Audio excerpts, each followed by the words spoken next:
Welcome back students. अब तक हमने ग्रेविटेशन की एनसीईआरटी एक्सरसाइज में up to question number 12 cover कर लिया था।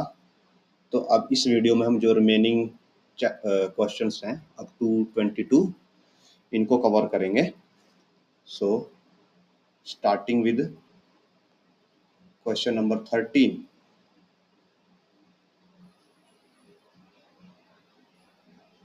एक बॉल है जिसको अपवर्ड थ्रो किया गया है, वेलोसिटी है 49 मीटर पर सेकंड। सो इनिशियल वेलोसिटी हमें गिवन है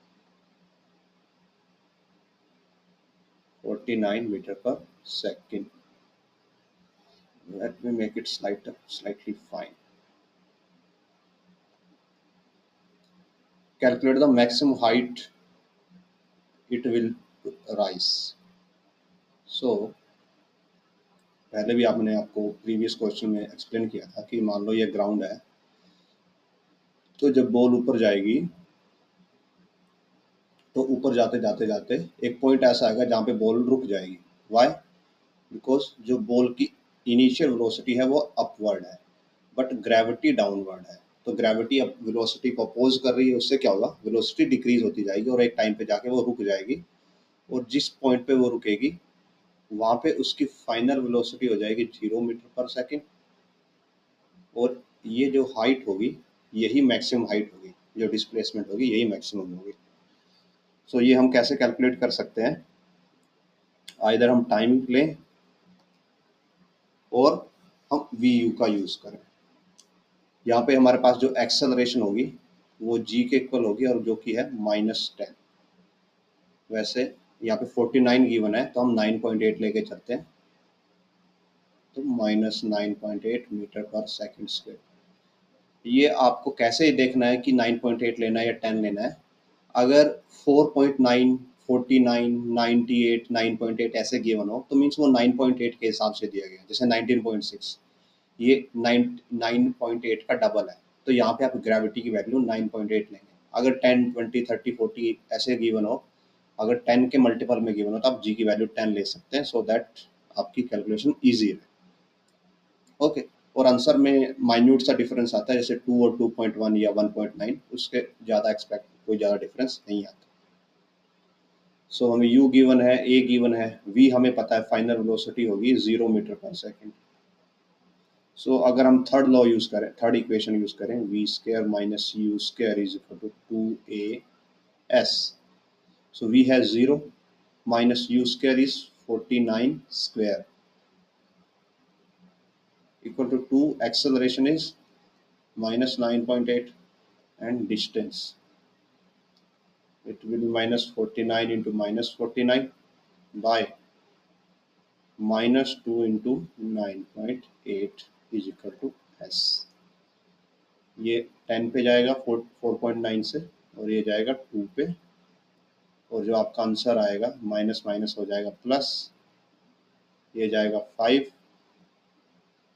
सो डिस्टेंस की वैल्यू आएगी 49 इंटू 5 बाय 2। और आप इसको जब कैलकुलेट करोगे तो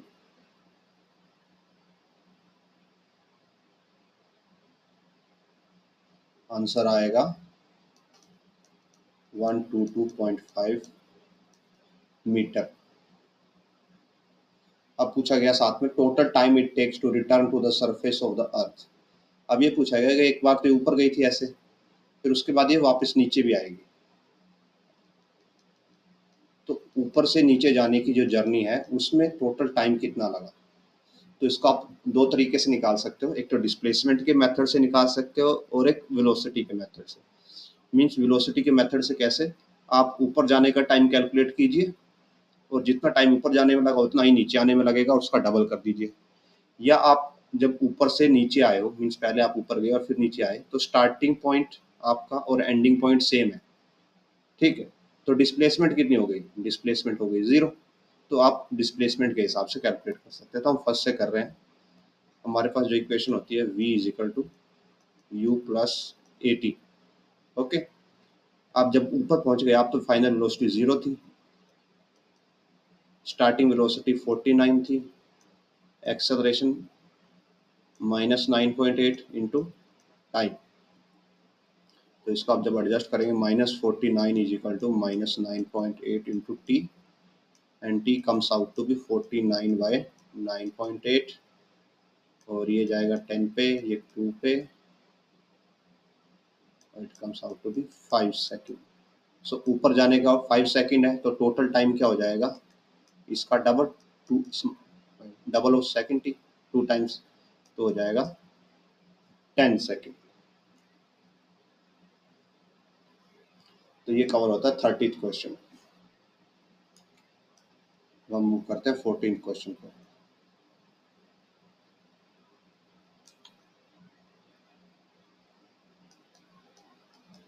14th क्वेश्चन गिवन है, एक स्टोन को रिलीज किया गया, देखिए यहाँ पे लिखा गया रिलीज किया गया है, रिलीज और ड्रॉप दोनों सेम ही होता है।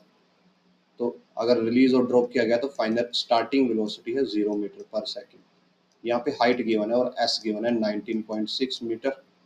फाइनल वेलोसिटी निकालनी है, तो आप ये फॉर्मूला यूज कर सकते हो, v square minus u square is equal to 2as। A क्या होगा यहाँ पे एक्सेलरेशन, ग्रेविटी के इक्वल, जो कि होता है -9.8 मीटर पर second square. So v as it is रहेगा, हमें नहीं पता, u की वैल्यू 0 है, सो 0 स्क्वायर ट्वाइस एक्सेलरेशन कितना है -9.8। और डिस्प्लेसमेंट देखिए यहाँ पे, आप पहले ऊपर थे फिर आप नीचे गए, तो डिस्प्लेसमेंट यहाँ पे नेगेटिव होगा, तो ये होगा -19.6।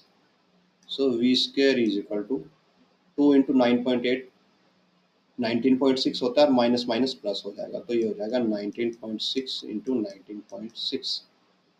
सो वी आएगा रूट ऑफ 19.6 इंटू 19.6, जो कि आएगा 19.6 मीटर पर सेकेंड। ये वी की वैल्यू आ जाएगी। नेक्स्ट क्वेश्चन पे बढ़ते हैं।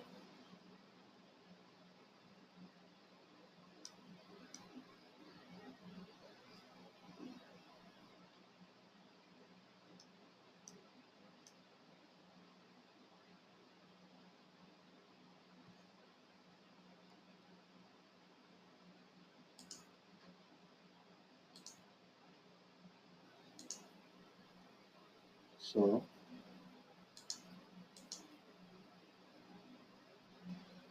जो हमारा नेक्स्ट क्वेश्चन है उसमें क्या गिवन है, एक स्टोन है जिसको अपवर्ड थ्रो किया गया है, जिसकी इनिशियल वेलोसिटी है 40। आप देखिए 10 का मल्टीपल है, तो हम यहाँ पे G10 यूज करना है। तो यह क्वेश्चन नंबर 15। इनिशियल वेलोसिटी है u है 40 मीटर पर सेकेंड, और ये ऊपर की तरफ है तो पॉजिटिव होगी, ग्रेविटी डाउनवर्ड होती है तो नेगेटिव होगी। मैक्सिमम हाइट फाइंड आउट करनी है और नेट डिस्प्लेसमेंट बतानी है, टोटल डिस्टेंस बताना है। तो देखिए मैक्सिमम हाइट कितनी होगी, उसके लिए हम सेम वो लगा सकते हैं कि जैसे हमने लास्ट क्वेश्चन में किया, सेकंड लास्ट में, कि यहाँ पे ग्राउंड है, ऑब्जेक्ट ऊपर जाता है, उसके बाद मैक्सिमम हाइट में पहुंचे, उसकी वेलोसिटी क्या हो जाती है, 0 हो जाती है। तो फिर से हम वही इक्वेशन का यूज करते हैं थर्ड का, v square minus u square is equal to 2as। Final velocity 0 है, इनिशियल 40 है, 40 square is equal to -40 into 40, twice acceleration -10 है, और डिस्प्लेसमेंट हमें नहीं पता। So -40 into 40 by -20 is equal to s, और ये आ जाता है s is equal to 80 metre. तो देखिए ऑब्जेक्ट ऊपर जाने में कितना कवर किया, 80 मीटर किया, तो जब नीचे आएगा तब भी तो 80 मीटर ही कवर करेगा। तो जो डिस्टेंस हो जाएगा, डिस्टेंस हो जाएगा 80 plus 80 is equal to 160 metre, और डिस्प्लेसमेंट होगा, बिकॉज ऑब्जेक्ट उसी पॉइंट पे वापस आ गया, तो स्टार्टिंग पॉइंट भी वही है, एंडिंग पॉइंट भी वही है, तो डिस्प्लेसमेंट क्या हो जाएगा, 0 मीटर। तो हमने नेट डिस्प्लेसमेंट निकाल लिया, डिस्टेंस निकाल दिया, मैक्सिमम हाइट निकाल दी जो कि 80 मीटर है, और इसके अलावा अगर टाइम भी निकालना हो कि कितना टाइम लगेगा, सो टाइम हम ऐसे निकाल सकते हैं फर्स्ट इक्वेशन से, v is equal to u plus 80। ऊपर जाने के लिए फाइनल वेलोसिटी 0 है, स्टार्टिंग वेलोसिटी 40 है प्लस एक्सेलरेशन -10 है, t as it is. So -40 is equal to -10t और यहाँ से t आ जाएगा 4 सेकेंड। ऊपर जाने का टाइम 4 सेकेंड है, नीचे आने का भी 4 सेकेंड होगा, तो टोटल टी कैपिटल टी हो जाएगा 8 सेकेंड की जर्नी में टोटल लगेंगे 8 second. Okay,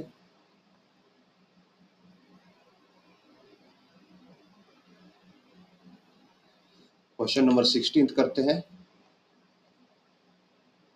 force of gravitation निकालना है अर्थ और सन के बीच में, दोनों का मास गिवन है और डिस्टेंस गिवन है, तो आपको सिंपली फॉर्मूले में प्लग करना है। फोर्स ऑफ ग्रेविटेशन हो जाएगा जी कांस्टेंट होता है, mass of earth, mass of सन और बाय डिस्टेंस का स्क्वायर।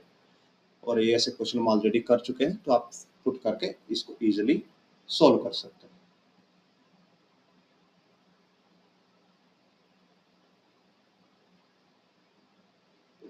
सब आते हैं क्वेश्चन नंबर 17 पे।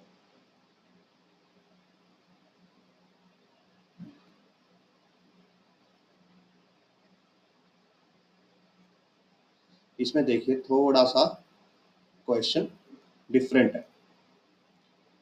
तो गिवन है कि ये सपोज ग्राउंड है, ठीक है, ये आपकी हाइट है कितनी, 100 मीटर। ये 100 मीटर की मार्क की हाइट है।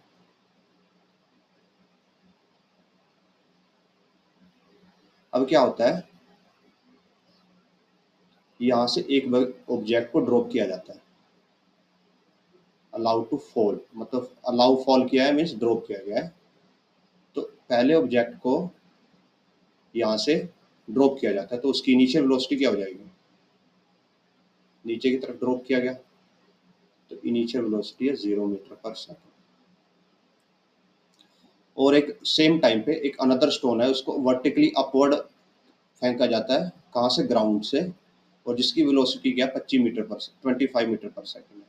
तो सिमिलरली यहाँ से ग्राउंड से उसी टाइम पे एक ऑब्जेक्ट को ऊपर की तरफ फेंका जाता है, किस वेलोसिटी से, 25 मीटर पर सेकंड से।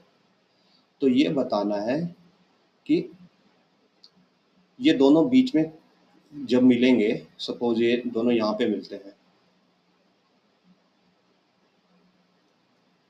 ये दोनों ऑब्जेक्ट इस पॉइंट पे मिलते हैं, तो ये हाइट कितनी है और यहाँ से यहाँ तक आने में टाइम कितना लगा, तो आपको ये दोनों चीजें कैलकुलेट करनी। सो इसके लिए क्या करना होगा, हम ऐसे बोलते हैं,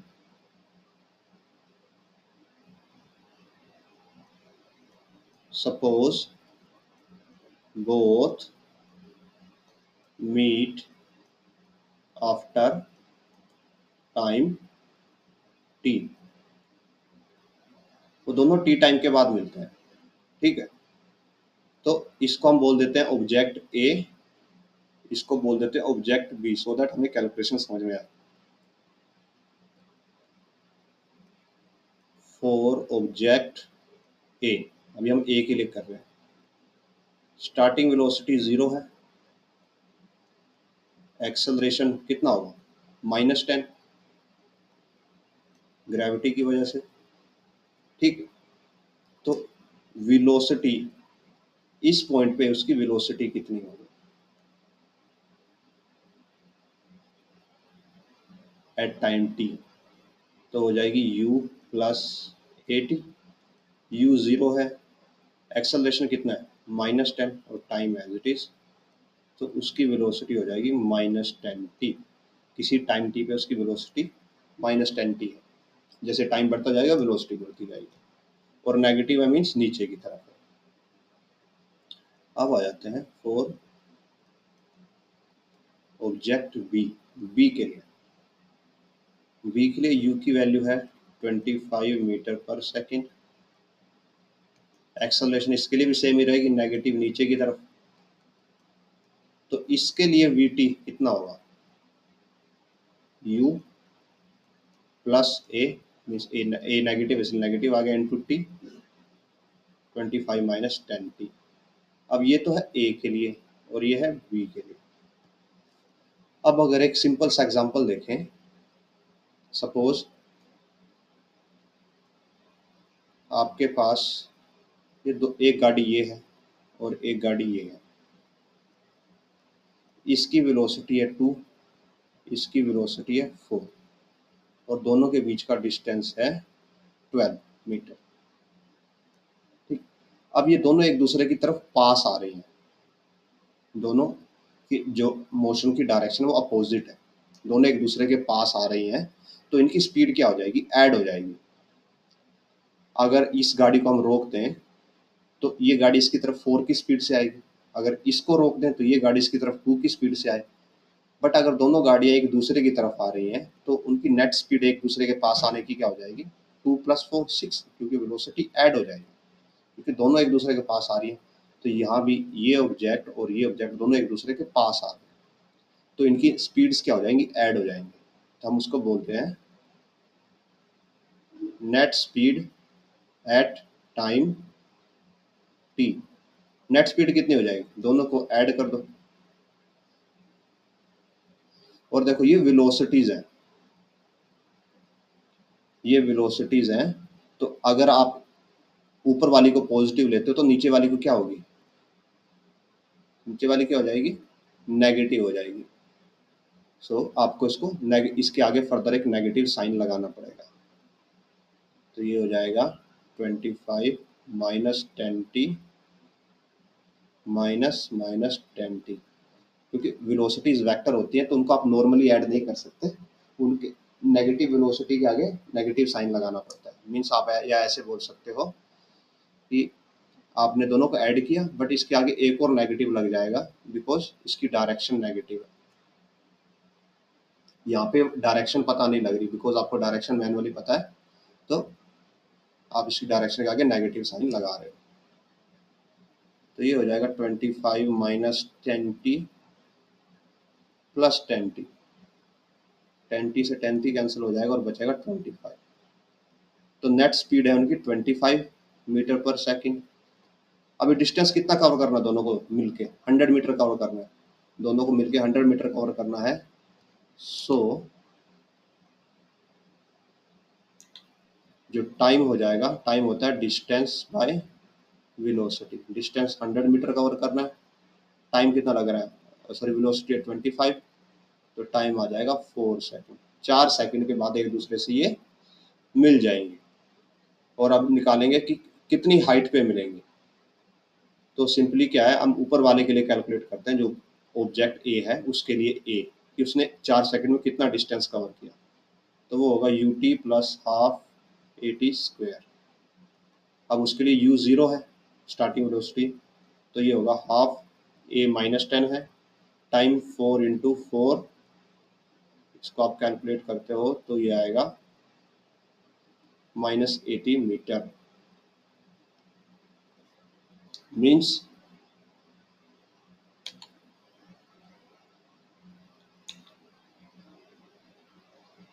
जो ये डिस्टेंस है ये हो जाएगा 80 और ये बचेगा 20।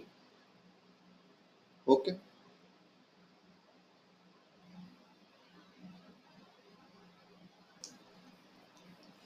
सो this covers our question number 17। हम आगे बढ़ते हैं।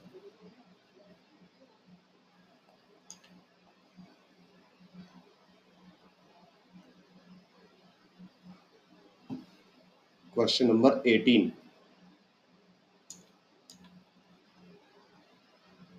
सो 18 में गिवन है a ball thrown up vertically returns to the thrower after 6 seconds. Find the velocity at which was thrown up, maximum height and position. So suppose ये ground है, ball को ऊपर थ्रो किया गया, बॉल ऊपर जाती है और फिर वापस नीचे आती है। टोटल टाइम लगता है कितना, 6 सेकंड ऊपर से नीचे जाने में। ऊपर गई और फिर वापस नीचे आ गए, 6 सेकंड लगता है। तो ऊपर जाने में कितना लगा होगा, ऊपर जाने में इसका हाफ लगेगा यानी 3 सेकंड। मीन्स बॉल यहाँ से स्टार्ट होके 3 सेकंड में यहाँ पे पहुंच जाती है। ओके, और आपको पता है कि यहाँ पे वेलोसिटी कितनी होती है, हाईएस्ट पॉइंट पे वेलोसिटी होती है 0। यहाँ तक पहुंचने में टाइम लगा 3 सेकंड, फाइनल वेलोसिटी है 0, टाइम लगा 3 सेकंड। एक्सेलरेशन कितना है, -10 मीटर पर सेकंड स्क्वायर, ग्रेविटी वाला। तो अगर हम फर्स्ट इक्वेशन का यूज करें, v is equal to u plus a t, v है 0, u हमें कैलकुलेट करेंगे, एक्सेलरेशन -10, टाइम 3, तो u की वैल्यू आ जाएगी 30 मीटर पर सेकंड। ठीक है, तो पहला पार्ट हो गया। अब हाइट कितनी जाती है, हाइट कितना रीच की, तो इसके लिए हम थर्ड इक्वेशन यूज करते हैं। v की वैल्यू 0 है, u की वैल्यू 30 है, 30 स्क्वायर इंच 30 इंटू 30, एक्सेलरेशन -10 है, और एस एज इट इज ये -900 by -20 is equal to s 90/2 45, तो मैक्सिमम हाइट होगी 45। पोजीशन आफ्टर 4 सेकंड, अब देखिए आपको ये पता है कि 3 सेकंड में ऊपर पहुंच जाएगी और 4 सेकंड में वापस आ रही होगी कहीं पे, सपोज यहाँ पे होगी, तो उसके लिए हम क्या यूज करते हैं, एस वाला फॉर्मूला यूज करते हैं, ut plus half A T square. और ये एस कहाँ से मिलेगा, इधर से जहाँ से हमने स्टार्ट किया था। तो u है हमारा 30, टाइम 4 सेकंड गिवन है, प्लस हाफ एक्सेलरेशन -10 और टाइम 4 इंटू 4, सो 120 होगा -5, 20 for 80, so -80, it comes out to be 40 metre. Means जो उसकी ये वाली हाइट होगी ग्राउंड से, ये होगी 40 मीटर, और मैक्सिमम हाइट जो हमने कैलकुलेट की है वो होगी 45 मीटर। ओके, तो ये क्वेश्चन नंबर 18 कवर होता है। अब 19 पे आते हैं। In what direction does a buoyant force on an object immersed in a liquid act? सो सिर्फ आपको इसमें डायरेक्शन बतानी है। तो सपोज कीजिए ये कंटेनर है, इसके अंदर ये लिक्विड है, तो इसमें हमारे पास 3 सिचुएशंस हो सकती है, तो हम तीनों के लिए आपको buoyant फोर्स बताएंगे।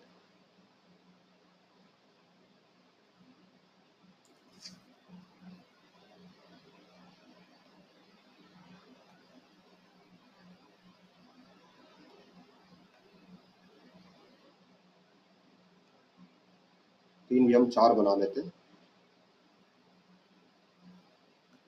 ठीक, तो पहली सिचुएशन है कि इसमें इसको बोल देते हैं ए, बी, सी और ये डी। फर्स्ट सिचुएशन है दैट जो ऑब्जेक्ट है वो बिल्कुल ही मतलब तैरता नहीं है, डूब जाता है। यहाँ पे ऑब्जेक्ट आ जाता है, ग्राउंड को टच कर जाता है इसको। ठीक है, तो इसका वेट कहाँ पे एक्ट कर रहा होगा, ऑब्जेक्ट का वेट नीचे की तरफ एक्ट कर रहा होगा, बट यहाँ पे जो बायोंट फोर्स है एफ बी वो ऊपर की तरफ एक्ट कर रहा होगा, तो इस केस में ऊपर एक्ट करेगा। दूसरा केस है कि ऑब्जेक्ट बिल्कुल तैर रहा है, यहाँ पे है, तो इस केस में भी mg नीचे एक्ट करेगा और बॉइंट फोर्स ऊपर एक्ट करेगा। थर्ड केस कि ऑब्जेक्ट इमर्ज हो गया है बट सरफेस इमर्ज हुआ है जस्ट,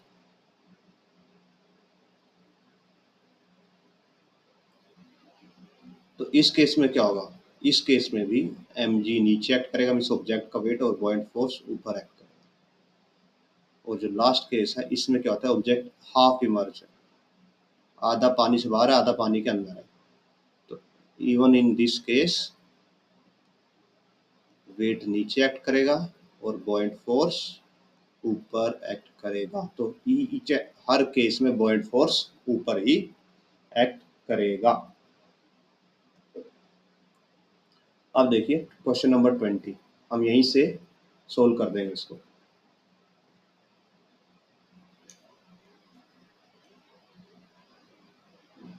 सेम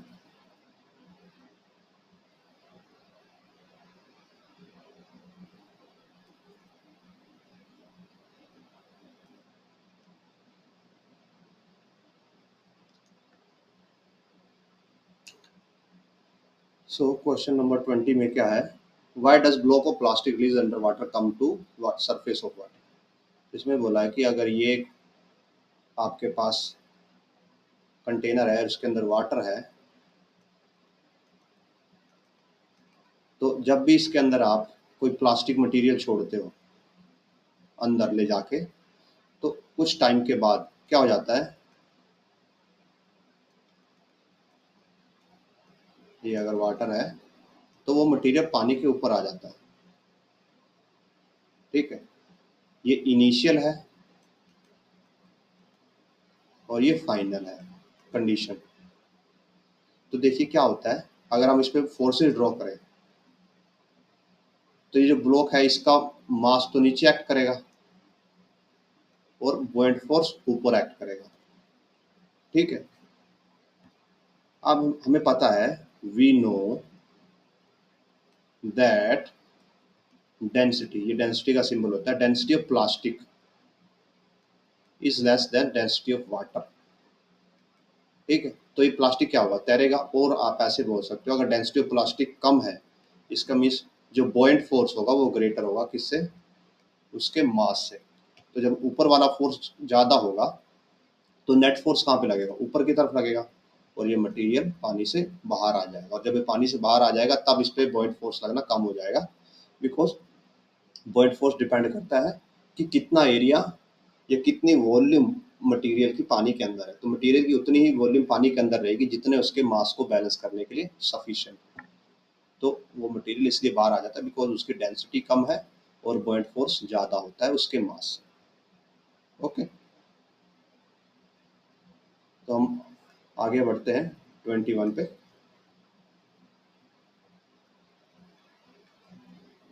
सो 21 में गिवन है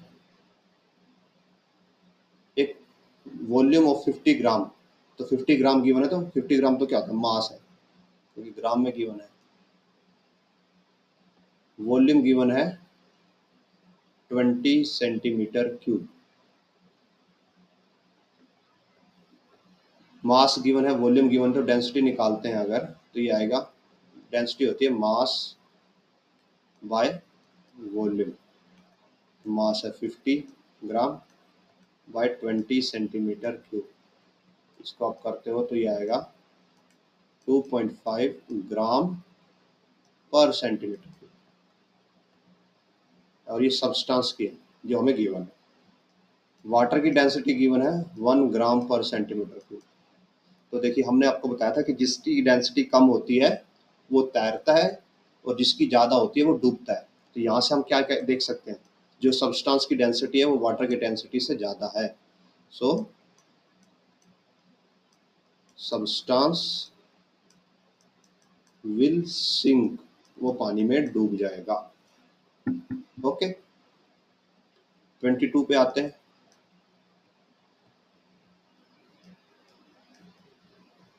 तो 22 में गिवन है, मास गिवन है, वॉल्यूम गिवन है। मास आप कैसे पहचानते हैं, जहाँ पीछे यूनिट से, ये ग्राम यूनिट है और ये सेंटी, देखिए यहाँ पे क्यूब है, तो क्यूब किसका होता है, वॉल्यूम का होता है यूनिट। तो मास गिवन है 500 ग्राम, वॉल्यूम गिवन है 350 सेंटीमीटर क्यूब। तो ये बताना है कि ये पानी में डूबेगा या तैरेगा। ठीक है, तो हम डेंसिटी निकाल लेते हैं। डेंसिटी ऑफ सब्सटेंस हो जाएगा मास बाय वॉल्यूम, ये आएगा 10/7 और आएगा 1.4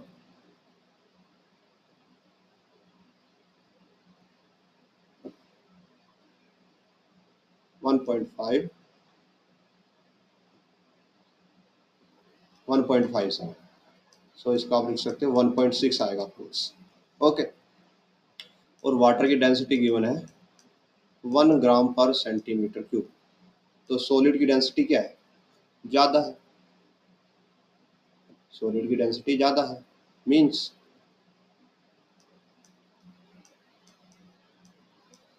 सब्सटेंस विल सिंक, वो डूब जाएगा।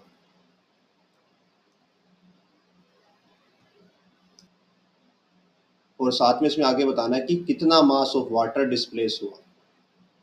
तो मास ऑफ वाटर उतना ही डिस्प्लेस होगा जितना जितनी वॉल्यूम उसकी पानी के अंदर गई। देखिए पानी के अंदर उसने कितनी वॉल्यूम ऐड की, 350 सेंटीमीटर क्यूब। मान लीजिए ये कंटेनर था,